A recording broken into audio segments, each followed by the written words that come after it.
Ration డీలర్లకు సంబంధించిన ఒక కొత్త సమస్య ఏంటంటే మొన్నటిదాకానేమో ఈ వెహికల్స్ పెట్టడం ద్వారా ఏదైతే ప్రత్యేక వెహికల్స్ పెట్టడం వలన ఇబ్బంది పడ్డారు.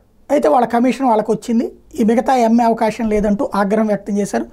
రేషన్ డీలర్లందరూ ఒక్కళ్ళు కూడా తేడా లేకుండా కంప్లీట్గా జగన్కి వ్యతిరేకంగా ఓటేసిన వాళ్ళు ఒక బ్యాచ్. ఇప్పుడు అదే రేషన్ డీలర్ కొత్త సమస్య వచ్చింది.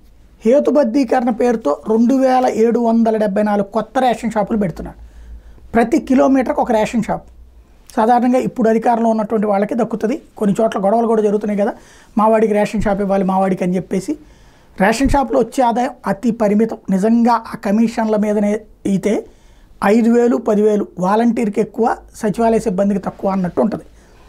మ్యాక్సిమం 15,000 వస్తే గ్రేట్ ఆదాయం అన్నట్టు నెలకి. పని వచ్చేటప్పటికి అక్కడ మళ్ళీ బరువులన్నీ మోసుకోవాలి, సామాన్లన్నీ తీసుకోవాలి, బోల్డ్ అంతా ఉంటుంది.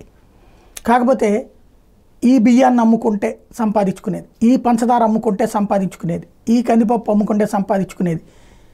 అవి రేట్లకు ఎక్కువ అమ్ముకుంటే వీళ్ళు ఎవరు తీసుకోకపోతే, ఎవరన్నా సరుకులు తీసుకుంటానని వచ్చి ఇవ్వలేదా రేషన్ షాపుల మీద కేసులు వస్తాయి. ఇట్లాంటి రకరకాల కథలు ఉంటాయి.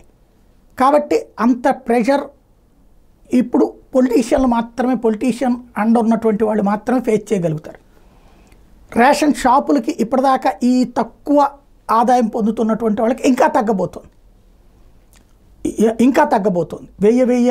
1 కిలోమీటర్కి ఒక రేషన్ షాప్ అన్నప్పుడు ఇంకా తగ్గబోతోంది. కాకపోతే ఉన్న షాప్ ఉందన్న సంతృప్తి ఇక్కడ మిగిలాల్సి ఉంది.